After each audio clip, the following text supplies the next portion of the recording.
जी हां, NIA court का order आ चुका है और इस ऑर्डर की कॉपी इस वक्त मेरे हाथ में मौजूद है। चंदन गुप्ता मर्डर केस को लेकर बड़ा खुलासा हो रहा है। विदेशी एनजीओस की भूमिका को लेकर सवाल उठाए हैं खुद एनआईए कोर्ट ने अपने इस ऑर्डर में, जिसमें 22 लोगों को उम्र कैद की सजा सुनाई गई है चंदन गुप्ता मर्डर केस में। 6 साल 11 महीने पहले उत्तर प्रदेश के कासगंज में तिरंगा यात्रा के दौरान चंदन गुप्ता की हत्या कर दी गई। इस केस में लखनऊ एनआईए कोर्ट ने 28 लोगों को उम्र कैद की सजा सुनाई है, 28 दोषियों को। इस फैसले के सामने आने के बाद अचानक एक बार फिर पूरे देश में चंदन गुप्ता हत्याकांड की चर्चा होने लगी। लेकिन अब चर्चा की वजह एनआईए कोर्ट के ऑर्डर की कॉपी है। यह कॉपी जो इस वक्त मेरे हाथ में है, जिसमें बड़े खुलासे हुए हैं। कोर्ट ने अपने फैसले में कई एनजीओस का जिक्र किया है, चंदन के कातिलों के विदेशी मददगारों की ओर इशारा किया है। टीवी9 आज इसी केस में बड़ा खुलासा करने जा रहा है। टीवी9 के पास इस ऑर्डर की कॉपी मौजूद है। आपको बता दें कि कोर्ट ने ऑर्डर में क्या कहा है। जो जानकारियां सामने आई हैं वो चौंकाने वाली हैं। आखिर विदेशी एनजीओ की भूमिका जो है उस पर सवाल क्यों खड़े हो रहे हैं, ये सबसे पहले आपको बताएंगे। शुरुआत अहम खबर से कर रहे हैं, बड़े खुलासे से कर रहे हैं। लखनऊ एनआईए कोर्ट की चौंकाने वाली टिप्पणी, अमेरिका और लंदन के एनजीओ के जरिए हत्यारों को कानूनी मदद मुहैया कराई गई। हत्यारों को बचाने के लिए विदेशों से मदद मिली। एनआईए कोर्ट पर दबाव बनाने की कोशिश की गई।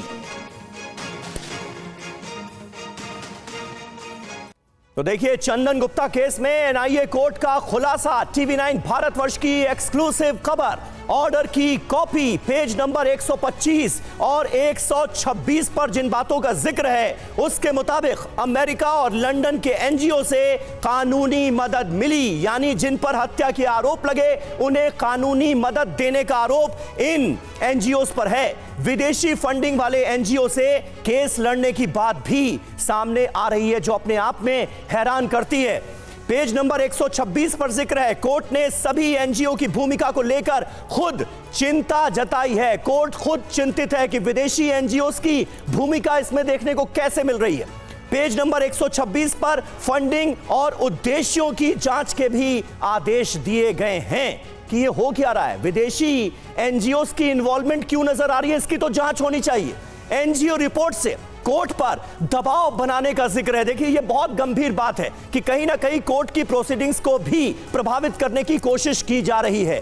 पेज नंबर 124 पर रिपोर्ट से न्याय प्रक्रिया को प्रभावित करने की बात का भी जिक्र किया है एनआईए कोर्ट ने। रिपोर्ट से सांप्रदायिकता बढ़ाने का प्रयास करने का भी जिक्र है पेज नंबर 124 पर।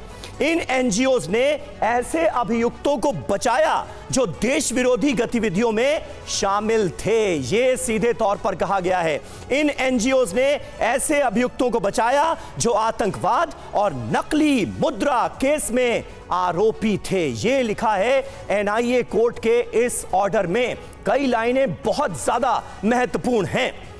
साफ तौर पर जिन बातों का इसमें जिक्र किया गया है वो हम आपके सामने रखने जा रहे हैं, क्योंकि चंदन गुप्ता हत्या केस ये सामने आया था 2018 में। गणतंत्र दिवस की परेड निकल रही थी उस वक्त देश भर में, और तिरंगा यात्रा निकाली गई थी, और उसी दौरान चंदन गुप्ता की हत्या की गई थी। विदेशी एनजीओस का जो जिक्र है वो इंपॉर्टेंट है। मैं अपने कैमरा मैं इनसे कहूंगा कि जरा यहां पर जूम करें, और नितिन जो हमारे पीसीआर डायरेक्टर हैं वो जरा पॉज कर दें यहां पर, क्योंकि ये जो अहम बात है वो मैं आपके सामने रखना चाहता हूं। ये देखिए, ऐसे दोष मुक्त के मन में न्यायपालिका एवं राज्य के प्रति सोच रखने में बहुत बड़ा अंतर पैदा करती है। विभिन्न एनजीओ द्वारा राष्ट्र विरोधी गतिविधियों के अभियुक्तों की पैरवी करने की यह प्रवृत्ति न्यायपालिका के संबंध में बहुत ही संकीर्ण एवं खतरनाक सोच को बढ़ावा दे रही है। ये इंपॉर्टेंट बात है, जिसके संबंध में न्यायपालिका, बार एवं बेंच से संबंधित सभी प्रमुख व्यक्तियों, और अब फिर यहां पर एनजीओस का जिक्र आ जाता है, यानी वो तमाम एनजीओस। देखिए, उनका नाम लिखा हुआ है। उत्तर प्रदेश के कासगंज जिले में हुए सांप्रदायिक संघर्ष के संबंध में भारत में स्थित NGO citizen for justice and peace Mumbai, peoples union for civil liberties new Delhi, Rihai Manch Lucknow, ये तमाम एनजीओज हैं। इसके अलावा यूनाइटेड अगेंस्ट हेट ये न्यू दिल्ली का एनजीओ है। इसके साथ साथ विदेशों में स्थित जैसे कि अमेरिका और ब्रिटेन में कार्यरत NGO alliance for justice and accountability, इसका जिक्र किया गया। ये न्यूयॉर्क का एनजीओ है। देखिए अब दूसरा पेज आइए, इंडियन अमेरिकन मुस्लिम काउंसिल, ये वॉशिंगटन डीसी का एनजीओ है जिसका बाकायदा नाम लिया गया है। South Asia solidarity group, London के क्या हित हो सकते हैं? ये एनआईए कोर्ट की तरफ से पूछा गया है कि भाई ये विदेशी एनजीओ की इन्वॉल्वमेंट क्यों नजर आ रही है, इनके क्या हित हो सकते हैं, इनकी फंडिंग कहां से हो रही है तथा इनके सामूहिक उद्देश्य क्या हैं, किस उद्देश्य से ये सारे एनजीओ काम कर रहे हैं, इनकी जानकारी करने, न्यायिक प्रक्रिया में इनके अवांछित हस्तक्षेप को रोकने तथा आवश्यक कार्यवाही हेतु इस निर्णय की एक प्रतिलिपि chairman bar council of India और प्रमुख सचिव गृह मंत्रालय भारत सरकार को भी प्रेषित की जाए। यानी ये जो विदेशी एनजीओज हैं, इनकी इन्वॉल्वमेंट को लेकर कोर्ट ने भी चिंता जाहिर की, और न सिर्फ चिंता जाहिर की है बल्कि इसकी जांच होनी चाहिए कि विदेशी एनजीओज का इन्वॉल्वमेंट इस केस में क्यों नजर आया। ऐसे आरोपी जो कि राष्ट्र विरोधी गतिविधियों में लिप्त हैं, उनको कानूनी मदद मुहैया कराने के पीछे इनकी मंशा क्या है, ये तो पता लगे, इसकी तो जांच की जाए, ये कहा है एनआईए कोर्ट ने। और लखनऊ एनआईए कोर्ट ने 3 विदेशी एनजीओ के नाम बताए। न्यूयॉर्क, वॉशिंगटन और लंदन के एनजीओ के नाम सामने आए। जजमेंट की कॉपी में देश के 4 एनजीओ के भी नाम मौजूद हैं। यानी 4 एनजीओ ऐसे हैं जो हमारे देश में ही हैं और बाकी विदेशी एनजीओ का नाम लिखा गया है इस ऑर्डर में। अब चंदन गुप्ता केस के बारे में आपको बताते हैं कि कासगंज का इंटरनेशनल कनेक्शन कैसे सामने आ रहा है। एनजीओ का नाम जानिए और यह कहां से संचालित हो रहा है यह भी देखिए। Alliance for justice and accountability, यह संचालित हो रहा है न्यूयॉर्क से। इसका इस ऑर्डर में जिक्र है, जैसा कि मैंने अभी आपको ऑर्डर पढ़कर बताया। दूसरा एनजीओ इंडियन अमेरिकन मुस्लिम काउंसिल, यह वॉशिंगटन डीसी से संचालित हो रहा है, यह भी अमेरिका से संचालित किया जा रहा है। तीसरा NGO south Asia solidarity group, ये लंदन से संचालित हो रहा है। तो ब्रिटेन कनेक्शन भी सामने आ रहा है। तो कासगंज का ये इंटरनेशनल कनेक्शन जो है, ये अपने आप में क्या कह रहा है, ये देखिए नाम। अब जो हमारे देश के एनजीओज हैं जिनका इस ऑर्डर में जिक्र है, उनकी बात करते हैं। Citizens for justice and peace, ये नई दिल्ली में एनजीओ है, इसका भी इस ऑर्डर में जिक्र है। यूनाइटेड अगेंस्ट हेट, ये एनजीओ है, ये भी नई दिल्ली से ताल्लुक रखता है, नई दिल्ली में है, इसका भी नाम है। People union for civil liberties, Mumbai से ये एनजीओ संचालित हो रहा है, इसका भी नाम है। इसके अलावा लखनऊ का रिहाई मंच, इसका भी नाम एनआईए कोर्ट के इस ऑर्डर में मौजूद है।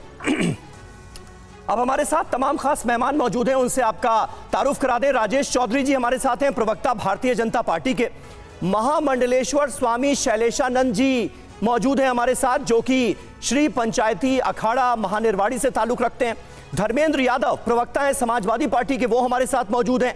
और हाफिज नूर अहमद अजहरी साहब, जो कि अध्यक्ष हैं Muslim personal law board of India Uttar Pradesh के, ये एक अलग बॉडी है, वो भी हमारे साथ मौजूद हैं। लेकिन सबसे पहले, क्योंकि बीजेपी की तरफ से हमारे साथ मौजूद है राजेश जी। राजेश जी, ये जो जानकारियां सामने आई हैं और लखनऊ की एनआईए कोर्ट के इस ऑर्डर में जिन बातों का जिक्र है, सबसे महत्वपूर्ण पॉइंट मुझे ये लग रहा है कि विदेशी एनजीओ और हमारे देश के कुछ एनजीओ की भूमिका, जिनके बारे में कहा गया है कि भाई देश विरोधी तत्वों को, देश विरोधी गतिविधियों को अंजाम देने वाले लोगों को कानूनी मदद जो इनकी तरफ से दिलाई गई, उसके पीछे इनकी मंशा क्या है, ये जांच होनी चाहिए। आप कैसे देखते हैं इस जानकारी को, सरकार कैसे देखती है? देखिए, चंदन गुप्ता एक राष्ट्र भक्त नौजवान था। अपने जीवन में राष्ट्र के लिए, देश के लिए कुछ करना चाहता था। इन विद्रोहियों ने उसकी हत्या कर दी। केस चला और आज अदालत का आदेश आया है। किसी सरकारी संस्था का या सरकार से जुड़े हुए किसी संगठन का ये आदेश नहीं, अदालत कह रही है कि इन राष्ट्रद्रोहियों से, देशद्रोहियों से देश को खतरा है। ऐसी अनेक गतिविधियां आपने देखी होंगी। जब जब कोई देश के ऊपर संकट की बात आती है तो ये लोग उसके साथ खड़े होते हैं। अनेक ऐसी घटनाएं, चाहे वो टेरर फंडिंग कश्मीर के अंदर हो रहा होगा, चाहे नकली नोट छापने वाला कोई व्यक्ति पकड़ा जाएगा, चाहे कोई आतंकवादी एक्टिविटी पकड़ी जाएगी, कहीं पर कोई विस्फोटक पकड़े जाएंगे, कहीं हथियार बरामद होंगे। तो ये जो एनजीओ हैं, इस तरह के संगठन सब आतंकवादियों के साथ खड़े होने का काम करते हैं। और दुर्भाग्य की और शर्म की बात यह है कि ये जो राजनीतिक दल धर्मनिरपेक्षता के नाम पर जो राजनीति करते हैं, जो इन लोगों के साथ खड़े हो जाते हैं, तुरंत बयान आएगा अखिलेश भैया का, राहुल भैया का और तमाम देश के अंदर भैया सब बयान देंगे इन्हीं के समर्थन में, अदालत की बात भी नहीं सुनेंगे। तो आज इन आतंकियों से देश को खतरा है, ये बात अदालत भी मान रही है। हम लोग कहते थे पहले से, भारतीय जनता पार्टी पहले से कहती थी, ये नहीं सुनते थे, कहते थे ये तो राजनीतिक आरोप लगा रहे हैं। अब इस देश की अदालत ने आरोप लगाया है और उन्होंने जांच की है। अमेरिका में बैठ करके, लंदन में बैठ करके इस देश के विरोध में जो एक्टिविटी चालू होती है, उनको फंडिंग की जाती है, देश विरोधी माहौल बनाया जाता है। और मोदी जी से इन्हें केवल परेशानी यही है कि मोदी जी महान राष्ट्रभक्त व्यक्ति हैं, भारत के विरोध में कोई भी काम होगा तो मोदी जी सबसे सख्ती से पेश आते हैं, इसलिए ये मोदी जी का भी विरोध करते हैं। धर्मेंद्र यादव जी, किस तरह से आप देखते हैं इस जानकारी को? एनआईए कोर्ट के ऑर्डर में ये सारी बातें लिखी हैं। एक लाइन में फिर दोहरा देता हूं, पढ़कर इसी ऑर्डर से, विभिन्न एनजीओज द्वारा राष्ट्र विरोधी गतिविधियों के अभियुक्तों की पैरवी करने की ये प्रवृत्ति न्यायपालिका के संबंध में बहुत ही संकीर्ण एवं खतरनाक सोच को बढ़ावा दे रही है। ये बहुत इंपॉर्टेंट बिंदु है जिसका इस ऑर्डर में जिक्र किया गया है एनआईए कोर्ट की तरफ से।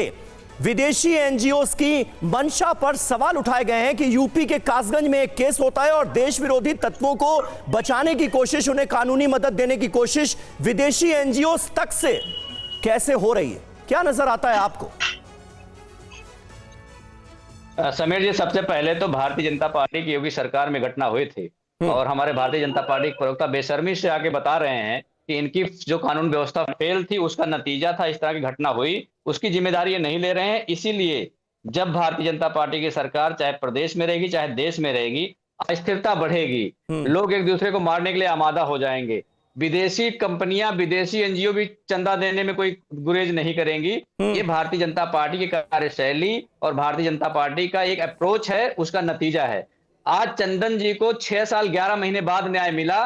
क्यों इतना लेट न्याय मिला? ये भारतीय जनता पार्टी की योगी सरकार की जो कानून व्यवस्था है, सुस्त कानून व्यवस्था और न्यायपालिका में जो देरी है, उसकी वजह से एक पीड़ित परिवार को इतना लंबा इंतजार करना पड़ा न्याय के लिए। तो उसके लिए जिसका मुंह शर्म से काला होना चाहिए भारतीय जनता पार्टी के नेता और प्रवक्ता का, उसको उपलब्धि की तरह बता रहे हैं। और आप भी बता रहे हैं कि माननीय न्यायालय ने टिप्पणी करी है कि विदेशी एनजीओ फंड कर रहे हैं और देश की सरकार, देश के लायु, देश के गृह मंत्री सो रहे हैं। इसका मतलब देश किसी ऐसे व्यक्ति के हाथ में चला गया है जिसे सीमाओं की सुरक्षा तो दूर, उत्तर प्रदेश के कासगंज के लोग भी सुरक्षित महसूस नहीं कर रहे हैं। और भारतीय जनता पार्टी के लोग ये कह रहे हैं कि विदेशी फंड आ रहा है और भारतीय जनता पार्टी के जो बड़े नेता हैं, अमित शाह गृह मंत्री हैं, वो देख रहे हैं कि ठीक है राजेश जी, जल्दी से इसका एक जवाब, उसके बाद मैं बाकी मेहमानों का रुख करूंगा। ये हो कैसे रहा है? ये हो कैसे रहा है? इससे क्या आप विफलता मानते हैं? क्योंकि कोर्ट को ये कहना पड़ रहा है। एनजीओ पर प्रतिबंध लगाया नरेंद्र मोदी जी ने, 1 लाख से अधिक एनजीओ पर प्रतिबंध लगाया जो देश विरोधी एक्टिविटी में शामिल रहते थे। ये बेशर्म समाजवादी पार्टी के लोग ये कानून व्यवस्था की बात करते हैं, नीरज मिश्रा की एक एक करके धर्मेंद्र जी ऐसे नहीं, एक एक करके नारे लगा रहा था वो। अरे इसका मुंह काला करो तो चेहरे पे बैठा हुआ है, ये गद्दारों के साथ खड़े होने वाले गद्दार हैं समाजवादी। अरे भाई एक मिनट धर्मेंद्र जी प्लीज, धर्मेंद्र जी ऐसे नहीं, राजेश जी अपनी बात कीजिए जल्दी से। आतंकवादियों के साथ खड़े नजर आते हैं। अरे कौन आतंकवादियों के साथ खड़ा है? राजेश जी, राजेश जी जो सवाल पूछा जा रहा है उसका जवाब दीजिए। दंगाइयों, बेशर्मों, निकम्मे हो, आप लोग आतंकवादियों के साथ खड़े हो। बटाला में काम विस्फोट होता है, वहाँ घटना होती है तो आतंकवादियों के साथ अखिलेश यादव नजर आते हैं। हत्या करवा दोगे, कहीं मुसलमान की हत्या करवा दोगे। अरे मुसलमानों के लिए राजेश जी आपसे मैं एक बात बहुत क्लियरली बोल रहा हूं कि इस तरह के अल्फाजों का इस्तेमाल एक दूसरे के लिए मत कीजिए कि वो आतंकवादियों के साथ खड़े, वो कहें आप आतंकवादियों के साथ खड़े। कम से कम ये तो मत कीजिए ना, फैक्ट्स पर बात कीजिए, फैक्ट्स पर बात कीजिए। एक मिनट गुंडागर्दी करने का। राजेश जी मैं आपसे ये कह रहा हूं कि एनआईए कोर्ट के ऑर्डर में ये जो बातें कही गई हैं, इससे आप अपनी कामयाबी मान रहे हैं या विफलता मान रहे हैं? आज सरकार ने मजबूती के साथ सरकार ने मजबूती के साथ कोर्ट में अपना पक्ष रखा और अपराधियों को सजा दिलाने का काम किया है। सरकार ने जितनी भी गुंडागर्दी दी, अतीक अहमद समाजवादी पार्टी का नेता था, मुख्तार अंसारी समाजवादी पार्टी का नेता था, ये सब माफियागिरी करते थे। इन सबको ठिकाने लगाने का काम इसी देश की कानून ने किया है। ठीक है, ठीक है। आप कह रहे हैं सरकार ने पुलिस ने क्योंकि मजबूत पैरवी की, इसकी वजह से ये हो पाया है। धर्मेंद्र जी, मंदिर पर हमला करने हो गया। राजेश जी, राजेश जी भाषण मत दीजिए प्लीज, भाषण मत दीजिए। राजेश जी भाषण मत दीजिए। अखिलेश यादव राजेश जी भाषण की जरूरत नहीं है, मुद्दे पर बात कीजिए, मुद्दे पर बात कीजिए। धर्मेंद्र जी, एक सीधा सा आरोप बीजेपी की तरफ से यह लगाया जाता है कि जब एनजीओ के खिलाफ कार्रवाई होती है, ऐसे एनजीओ जो कि देश विरोधी कार्यों में लिप्त पाए जाते हैं, तो जो ऑपोजिशन है वो उनके साथ खड़ा हो जाता है। समाजवादी पार्टी पर वो आरोप लगा रहे हैं कि आतंकवादियों की पैरवी करने वालों के साथ खड़े हो जाते हैं। इस पर एक सीधा जवाब दीजिए और भाषण मत दीजिएगा प्लीज, मुद्दे पर बात करेंगे हम आज। सुनिए, आप सुन लीजिए, बिल्कुल सुन लीजिए। मंदिर पर हमला करने वाले इनको रोकिए पहले। राजेश जी एक एक करके बोलिए प्लीज, बोलिए धर्मेंद्र जी। अगर भारतीय जनता पार्टी अपनी नाकामी को उपलब्धि बताने लगे तो हमारी कोई गलती नहीं है उसमें। अगर भारतीय जनता पार्टी एनजीओ के खिलाफ कार्रवाई कर रही है। राजेश जी का ऑडियो डाउन कर दीजिए एक मिनट, जिससे सवाल पूछा जाएगा उसी का ऑडियो अप रहेगा प्लीज। जी शमीर जी बोलिए। शमीर जी, भारतीय जनता पार्टी अगर एनजीओ पे कार्रवाई कर रही है तो एनजीओ कैसे विदेश से फंडिंग कर रहा है मुझे बता दीजिए। संभल की घटना में भारतीय जनता पार्टी के लोगों ने बताया कि पाकिस्तान से कारतूस आ गया है, अमेरिका से पिस्टल आ गया है, तो आखिर भारतीय जनता पार्टी की सरकार कर क्या रही है? भारतीय जनता पार्टी की सरकार देश को जलाने का ठेका ले रखा है। और ये धर्मेंद्र जी वो कह रहे हैं मजबूत पैरवी क्योंकि सरकार ने की, पुलिस ने की मजबूत पैरवी, तभी ये मुमकिन हो पाया है कि आज ये कच्चा चिट्ठा जो है सामने है। अब हाँ सुन लीजिए समीर जी, इतनी मजबूत पैरवी की 6 साल लग गए। और संभल में कैसी पैरवी करी? उसी दिन रिट फाइल हुई, उसी दिन एक्सेप्ट हो गई, उसी दिन सुनवाई हो गई, उसी दिन आदेश आ गया, उसी दिन कमिश्नर नियुक्त हो गया और उसी दिन सर्वे हो गया। वहां क्या तत्परता थी? क्योंकि वहां भी 5 लोगों की जान लेनी थी। यहाँ 6 साल 11 महीने में रिपोर्ट लगा के आए हैं और उसको उपलब्धि बता रहे हैं। अगर न्याय इतना लेट मिलता है तो जिसके ऊपर बीती आप उससे बात करिए, उनके पीड़ित परिवार से जब आप बात करेंगे तो आपको पता चलेगा। आप लोग खुद कह रहे हैं क्योंकि चप्पल घिस गए, चप्पल घिसने के बाद तब जाकर के न्याय मिल रहा है और इसको अपनी कामयाबी बता रहे हैं। ठीक है, महामंडलेश्वर जी, महामंडलेश्वर स्वामी शैलेशानंद जी हमारे साथ मौजूद हैं। शैलेशानंद जी, आप इस मामले को कैसे देखते हैं? 2018 के गणतंत्र दिवस में एक तिरंगा रैली निकाली जाती है और उस दौरान चंदन गुप्ता की हत्या कर दी जाती है। आज 6 साल बाद यह कच्चा चिट्ठा सामने आ रहा है एनआईए कोर्ट के ऑर्डर के जरिए कि भाई तमाम जो विदेशी एनजीओज हैं, यहां तक कि लंदन और न्यूयॉर्क के जो एनजीओज हैं, उनकी तरफ से मदद की गई कि भाई किसी तरह से इन हत्यारों को बचाया जा सके। जी, सबसे पहले तो जो दिवंगत आत्मा है उसको शांति मिले, उनके परिवार को बहुत बहुत सांत्वना कि उनको ये न्याय मिला। और जिस प्रकार से ये आज की रूपरेखा नहीं है, जब से स्वतंत्र भारत हुआ, इस भारत भूमि को कहीं ना कहीं विक्षिप्त करने के लिए, यहाँ की जो हमारा सौहार्द है उसको बिगाड़ने के लिए बहुत सारे ऐसे एनजीओ, क्या बहुत सारी ऐसी संस्थाएं जो धार्मिक या सोशलिज्म का चेहरा ढक करके हमारे यहाँ रोज रोज कोई ना कोई ऐसी प्रतिक्रिया करने के लिए तैयार रहती हैं कि जिस प्रकार से भी हो इस भारत भूमि पर उपद्रव किया जा सके। और ये एक नया कारण नहीं है, ऐसे बहुत सारे अभी भी पॉलिटिक्स के द्वारा या किसी एनजीओ के द्वारा या धार्मिक उन्माद के द्वारा ये फैलाया जा रहा है कि उन लोगों को संरक्षण प्रदान किया जाता है जो लोग इस राष्ट्र पर कहीं ना कहीं दाग धब्बा लगाने का प्रयास कर रहे हैं। जो लोग यहाँ पर ऐसे जो तिरंगा यात्रा, जो राष्ट्र के सौहार्द की यात्रा है, उसको निकाल रहे थे और उस पर वो किया गया, मतलब उसकी हत्या कर दी गई।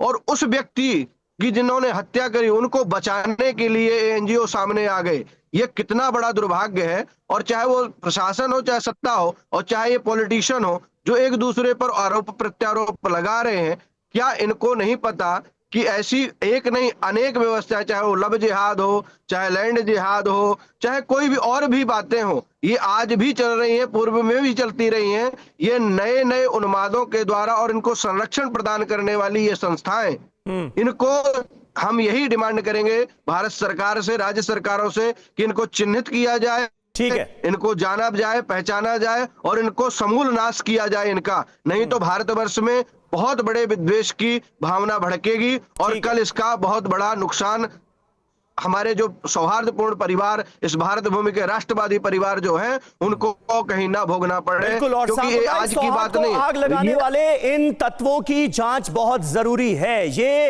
एक प्रमुख बात है जिस पर हम सबका जोर होना चाहिए। हाफिज नूर साहब भी हमारे साथ मौजूद हैं, उनका मैं रुख करूं उससे पहले टीवी 9 पर चंदन के पिता ने जो खुलासा किया है वो भी आपको दिखा देते हैं। कोर्ट में बाहरी लोग भी पहुंचते थे, ये कह रहे हैं चंदन के पिता सुशील गुप्ता कह रहे हैं कई बार दबाव बनाने की कोशिश भी हुई, सुनिए।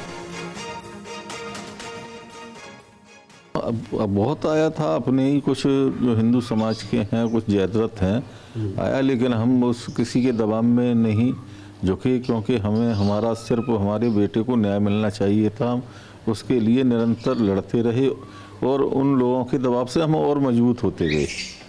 कासगंज से केस भी आप लोगों ने ट्रांसफर कराया था एटा, और उसके पीछे भी क्या कहीं ना कहीं यही कारण थे कि जो आरोपी थे उन लोगों को बचाने के लिए इतने लोग, इतनी संस्थाएं लगी हुई थी कि आपको लगा कि शायद यहाँ पर जो सुनवाई है या कार्रवाई है वो ठीक तरीके से नहीं हो? हाँ, बिल्कुल यही बात थी, इसीलिए हमने यहाँ से ट्रांसफ़र कराया था, क्योंकि यहाँ संख्या में ये काफ़ी लोग पहुँच जाते थे। इधर हमको कोई वकील भी नहीं मिल रहा था बढ़िया, क्योंकि इसमें एक आरोपी मुनाजिर रफ़ी वकील था पेशे से, तो उसके भय के मारे कोई और दूसरा वकील खड़ा नहीं हो रहा। तो चंदन के पिता सुशील गुप्ता को आपने सुना। वहीं एनआईए कोर्ट के इस खुलासे के बाद, इस ऑर्डर के बाद चंदन गुप्ता के भाई विवेक गुप्ता ने क्या डिमांड की है, क्या मांग की है, सुनते हैं। भाई की हत्या के जो दोषी थे उनको एटीएस एनआईए कोर्ट लखनऊ ने आजीवन कारावास की सजा सुना दी है और उनको जेल भेज दिया गया है। एनआईए कोर्ट के ऑर्डर में एक तथ्य सामने आया है कि इन लोगों की सहायता विदेशी एनजीओस कर रहे थे। अमेरिका, लंदन से, पाकिस्तान से वो संबंध रखते हैं और इनके लिए फंडिंग भी की गई थी, जिसके लिए एनआईए कोर्ट ने एक प्रतिलिपि भारत सरकार के गृह मंत्रालय को भेजी जाएगी और उस पर हम चाहते हैं कि जांच हो, उसका सच सब लोगों के सामने आए। हाफिज नूर साहब, कैसे देखते हैं आप? बहुत लोग ये सवाल उठा सकते हैं कि भाई इसमें गलत क्या है, कानूनी पैरवी का अधिकार तो हर किसी को है। भारत तो वो देश है जहां कसाब को भी कानूनी पैरवी करने का अधिकार मिलता है, लेकिन कोर्ट दरअसल मंशा पर सवाल उठा रहा है कि देश विरोधी गतिविधियों में लिप्त जो आरोपी थे उनको बचाने की कोशिश कैसे की गई, अमेरिका, ब्रिटेन में बैठे एनजीओस कैसे एक्टिवेट हो गए, कैसे फंडिंग की गई, इन बातों की जांच होनी चाहिए। आपको लगता है कि जांच बहुत जरूरी है, क्योंकि सवाल मंशा को लेकर है। यहां पहली बात तो जालिमों को सजा मिलनी चाहिए, जालिम कोई हो, और जालिम को सजा मिलने पर उनका परिवार जो आज खुश नजर आ रहा है, मैं उन्हें आभार व्यक्त करता हूं। चूंकि गलत है, लेकिन मैं एनआईए कोर्ट के जो उनकी टिप्पणियां हैं जी, उससे मैं हैरत में हूं कि उन्होंने सीधे देश की जो सुरक्षा व्यवस्था है उस पर सवाल उठाया। इससे जाहिर होता है कि देश सुरक्षित हाथों में नहीं है। मैं आपके चैनल के माध्यम से देश के वजीर आजम श्री नरेंद्र मोदी से कहूंगा कि देश सुरक्षित हाथों में दें, अपनी ही पार्टी की किसी और बंदे को दें अगर आपसे संभल नहीं रहा है। क्योंकि सुरक्षा से कोई समझौता नहीं, देश की सीमाओं से कोई किसी तरह का समझौता नहीं। आए दिन सुनते रहते हैं और हालात जो होते हैं वो अपनी विफलताओं को भारतीय जनता पार्टी, जिस तरह से अभी भारतीय जनता पार्टी के प्रवक्ता बोल रहे थे, मुझे हैरत हो रही थी। ये इनकी बोली कह क्या रही थी? अपनी विफलताओं को घुमा फिरा के मुसलमानों के दामनों में छिपाते रहते हैं लोग। इनके पास कोई जवाब नहीं है। आपके एक सवाल का जवाब नहीं दे पाए भारतीय जनता पार्टी के प्रवक्ता। मैं बड़ी जिम्मेदारी के साथ पूछना चाहता हूं कि आपकी जो आपकी केंद्र की सरकार है, उसकी अपनी जिम्मेदारी क्या है? यही है ना कि सिर्फ मुसलमान करते रहो, पाकिस्तान करते रहो, मदरसा इस्लाम मस्जिद के खिलाफ बोलते रहो, बस, और कोई आपकी जिम्मेदारी नहीं है। जालिम होता है, जालिम किसी धर्म का हो, किसी मजहब का हो जी। दूसरी बात, मेरे जहन में एक और सवाल है वो सिर्फ सवाल है, ये नहीं कहिए कि मैं केवल कोर्ट पर उंगली उठा रहा हूं। जल्दी से 28 लोगों को उम्र कैद की सजा हुई। क्या 28 लोगों ने गोलियां चलाई थी? ऐसा कुछ उन्होंने लिखा है क्या? 28 लोग उसको मारने वाले थे, या सिर्फ इसलिए सजा दे दी गई कि 28 लोग मुसलमान थे?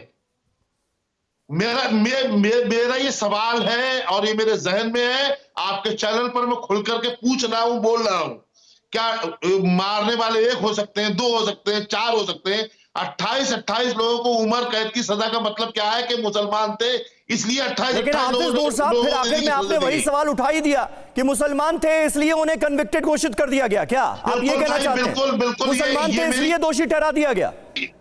ये सिर्फ गोली चलाने वाला ही हत्यारा होता है क्या? जज का बयान है, सिर्फ गोली चलाने वाला ही हत्यारा होता है? ये तो कोर्ट देखेगी ना कि इन आरोपियों को रोल क्या था, उसके आधार पर कोर्ट ही तो डिसाइड करेगी कि वो दोषी थे या नहीं थे। हम और आप तो नहीं करेंगे। समीर भाई, हाई कोर्ट के जज का पिछले दिनों जो बयान आया उसके, वो आपने नहीं सुना था क्या? बिल्कुल सुना था, बिल्कुल सुना था। क्या इस तरह के बयान इससे पहले कभी इन सरकारों ने इनके सरों पर हाथ भी तो रख रखे हैं ना कि मुसलमान देखो, उन्हें सजा सुना दो। जो मुसलमान कैदी हैं, बहुत सारे लोग, खालिद उमर खालिद पुरानी सरकार है, उन्हें सुना नहीं जा रहा है, उनसे बात नहीं की जा रही है। ठीक है हाफिज नूर साहब, आपने जो कहना था कह दिया। चौधरी जी जल्दी से इसका जवाब दीजिए। और वो ये कह रहे हैं कि भाई ये नाकामयाबी तो आपकी सरकार की है। अगर ये एनजीओ फंडिंग कर रहे हैं देश विरोधी गतिविधियों में शामिल लोगों को बचाने के लिए, अमेरिका और ब्रिटेन तक एक्टिवेट हो रहे हैं और कहीं ना कहीं फंडिंग की जा रही है, जो मदद है वो मुहैया कराई जा रही है ऐसे आरोपियों को जो हमारे देश में देश विरोधी गतिविधियों में लिप्त हैं, तो ये तो बड़ी विफलता है। इसकी जिम्मेदारी तो फिर आपके ऊपर आएगी, वो ये कह रहे हैं। देखिए, वाराणसी, गोरखपुर, बिजनौर, रामपुर, बाराबंकी सहित इन स्थानों पर भयंकर बम विस्फोट हुए। कहीं प्रेशर कुकर में बम हुआ, कहीं साइकिल पे बम लगाया गया था और 28 लोगों की मृत्यु बम विस्फोटों में हुई। बहुजन समाज पार्टी की सरकार थी, बहुजन समाजवादी पार्टी की। इसके बाद अखिलेश यादव जी जैसे ही शासन में आए, उन्होंने 14 मुकदमे वापस ले लिए आतंकवादियों पर चलने वाले, और 14 मुकदमे वापस लेकर के लोग हाई कोर्ट ने आदेश दिया। ऐसे नहीं हाई कोर्ट ने आदेश दिया कि उन पर मुकदमा चल रहा है, लोगों को सजा हो रही है। और मैंने, अरे चौधरी जी अभी की बात कीजिए ना, आप अतीत में क्यों चले जाते हैं भाई हमेशा? सुनिए ना, अभी की बात कीजिए। अभी की वरुण गांधी याद है? सुनिए ना, इनको चुप करिए। ये मियाँ जी को एक मिनट हाफिज साहब, ऐसे नहीं, देश को खतरा नहीं है। इस देश को खतरा उन इस्लामिक संगठनों से है जो जिहाद करना चाहते हैं, जो गजबाए हिंद का एजेंडा लेकर के देश में काम कर रहे हैं। यदि कोई आतंकवादी मारा जाता है, अरे भाई आप कह रहे हैं कि देश को कुछ सो कॉल्ड इस्लामिक संगठनों से खतरा है, तो उनके खिलाफ कार्रवाई कौन करेगा? अगर आपको ये पता है कि उनसे खतरा है देश को, तो उनके खिलाफ कार्रवाई करने की जिम्मेदारी किसकी है? आप ही की तो है। उनके खिलाफ कार्रवाई हो रही है तो पेट में दर्द हो रहा है ना। गोली एक मारता है और योजना यदि 50 लोग बनाते हैं तो 50 लोगों को अपराधी माना जाता है। योजना बनाने वाले सभी लोगों की सोच और आप उसमें मुसलमान नजर आ रहा है इनको अपराधियों में, इनको अपराधियों में नजर आ रहा है। अरे आप लोगों से खतरा है देश को, तो इस देश के हर गैर कानूनी एक्टिविटी में मुसलमानी होते हैं। ये क्या बात हुई? ये क्या बात हुई चौधरी साहब, ये क्या बात हुई? ये आपने बहुत आपत्तिजनक बात कही है। आप किसी एक पूरे वर्ग को, किसी धर्म के लोगों को कटघरे में थोड़ी खड़ा कर सकते हैं। अगर किसी ने किया है तो उसकी बात कीजिए, ये फिजूल के बयान मत दीजिए यहाँ पर प्लीज। और सांप्रदायिक सौहार्द बनाकर रखना ये आप लोगों की ही जिम्मेदारी है। सांप्रदायिक सौहार्द बनाकर रखना ये आप लोगों की जिम्मेदारी है, नेताओं की जिम्मेदारी है। आप लोग ऐसे गैर जिम्मेदाराना बयान देते हैं। मुसलमान और 42% अपराधी मुसलमान है। आप देखिए, अच्छा अपराधियों में आप हिंदू मुसलमान देखेंगे कि कौन सा अपराधी हिंदू है कौन मुसलमान है? अपराधी होता है। धर्मेंद्र जी, लेकिन आप लोगों पर सवाल ये खड़ा किया जा रहा है, एक मिनट धर्मेंद्र जी, आप लोगों पर सवाल ये खड़ा किया जा रहा है कि आप लोगों की जब सरकार थी तो आतंकवादियों पर से केस वापस लिए जाते थे, आज उनके खिलाफ एक्शन हो रहा है, इसलिए पेट में दर्द हो रहा है। अपराध कर रहे हैं देश के अंदर। धर्मेंद्र जी बोलेंगे सिर्फ। समीर जी, कंधार में एसी बस में बैठाकर भारतीय जनता पार्टी की सरकार ने कौन से आतंकवादी छोड़े थे, पूरा देश पूरी दुनिया के सामने है। वो आप भी जानते हैं, मैं भी जानता हूं। जब आप इनसे सवाल पूछते हैं कि जो संगठन गलत गतिविधियों में लिप्त है उन पे कार्रवाई क्यों नहीं करते, तो इनके पास कोई जवाब नहीं है। अमेरिका में हमारे विदेश मंत्री जाते हैं कि ट्रंप के शपथ ग्रहण समारोह में हमें न्योता दे दो, हमें न्योता दे दो, न्योता के लिए गिड़गिड़ा रहे हैं। लेकिन अगर वहां से कोई फंडिंग हो रही है गलत एक्टिविटी के लिए, उससे बात करने नहीं जाएंगे, क्योंकि उससे देश की सुरक्षा हो जाएगी। जब देश की सुरक्षा हो जाएगी तो भारतीय जनता पार्टी का एजेंडा चलना बंद हो जाएगा। तो भारतीय जनता पार्टी के तो एजेंडे में शामिल है कि देश को अस्थिर करना है, देश को धर्म के उन्माद में डाल देना है, एक दूसरे के हत्यारे बना देने हैं। बहराइच में हिंदू की हत्या हो जानी है, उसके बाद कासगंज में मुस्लिम के हिंदू की हत्या हो जानी है, और दूसरे शहरों में मुस्लिम की हत्या हो जानी है। हरियाणा में इसका गो कसी के चक्कर में मिश्रा की हत्या हो जानी है। ठीक है महामंडलेश्वर जी, इस पूरे घटनाक्रम को कैसे आप देखते हैं? जो नई जानकारियां सामने आई उस पर हमने बात की, लेकिन ये जो सोच है ना कि हत्यारों का भी धर्म देखो, कौन मरा है उसका भी धर्म देखो, उसके बाद उस हिसाब से कमेंट करो, अपनी अपनी राजनीतिक लाइंस को टो करते हुए, इसे आप कैसे देखते हैं? ये समाज किधर जाएगा ऐसे अगर होगा तो? देखिए, समाज की गतिविधियां पूर्व में भी यही प्रकार से चल रही थी, लेकिन पूर्व की सत्ताधीश सरकारें जो थी वो इन चीजों को जागृत नहीं कर रही थी। और कहीं ना कहीं अब उन चीजों को ये जो सरकारें हैं आज के समय में, जैसे हमारे पूर्व में कह रहे थे कि मुसलमानों को टारगेट किया जा रहा है, जो पूर्व में कर रहे थे, या आतंकवादी गतिविधियां हो, चाहे टेरर फंडिंग हो, चाहे जो कुछ भी, आज यदि जो संस्थाएं निकली हैं, क्या वो कोई धार्मिक संस्थाएं हैं, क्या कोई बीजेपी की संस्थाएं हैं? ये सब संस्थाएं भी तो मुसलमानों की ही है ना। क्यों टेरर फंडिंग में ही इनकी ही क्यों आती है? ये तो एनजीओ का जिक्र हुआ है महामंडलेश्वर जी, इसमें मुसलमानों की संस्थाएं ऐसा तो नहीं सामने आया। ये जो हमने एनजीओ की लिस्ट बताई है, ब्रिटेन के हो, अमेरिका के हो, या फिर हमारे यहाँ, ये एनजीओ की बात हो रही है सर। 100% मुसलमानों के एनजीओ हैं, 100%, एक भी कोई दूसरे धर्म का आदमी नहीं है उसमें। आप मान रहे हैं ये सारे एनजीओ जिन पर आरोप लग रहे हैं ये सब मुसलमानों से ताल्लुक रखते हैं? हाफिज नूर साहब, आप मान रहे हैं?